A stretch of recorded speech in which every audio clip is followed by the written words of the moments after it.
স্যারের কাছে সেটি হচ্ছে যে আপনারা যখন বাইরে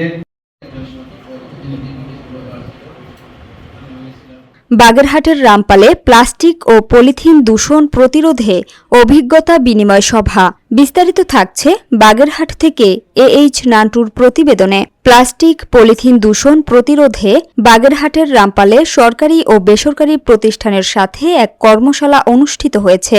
মঙ্গলবার সকালে উপজেলা মিলনায়তনে ইয়ুথ ফর দ্য সুন্দরবন সংগঠনের সাবেক আহ্বায়ক এম.আর. সিফাতের সভাপতিত্বে কর্মশালায় প্রধান অতিথির বক্তব্য দেন উপজেলা নির্বাহী অফিসার মিজ তামান্না ফেরদৌসী।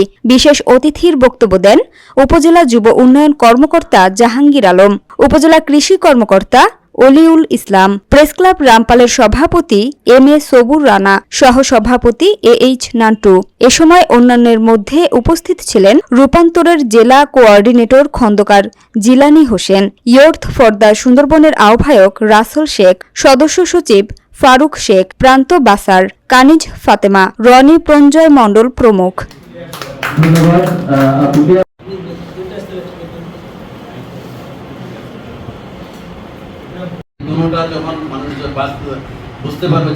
এমন একটা যেটা আমাদের পরিবেশকে দূষণ করছে, আমাদের রয়েছে সকলেরই মধ্যে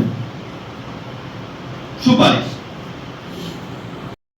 সভা হয় ওইখানে ইয়ুথ ফর থেকে যদি এবং আপনাদের কাছে আজকে যে আমরা একসাথে বললাম আপনাদের স্যারের কাছে সেটি বক্তারা বলেন, ইয়ুথ ফর দ্য সুন্দরবন সংগঠনের প্রচারণায় এবং প্রশাসনের নজরদারি বৃদ্ধিতে মানুষের মধ্যে সচেতনতা তৈরি হয়েছে এবং পলিথিনের ব্যবহার কিছুটা কমেছে। আশা করা হচ্ছে আগামীতে প্লাস্টিক পলিথিনের ব্যবহার আরও কমিয়ে আনা সম্ভব হবে।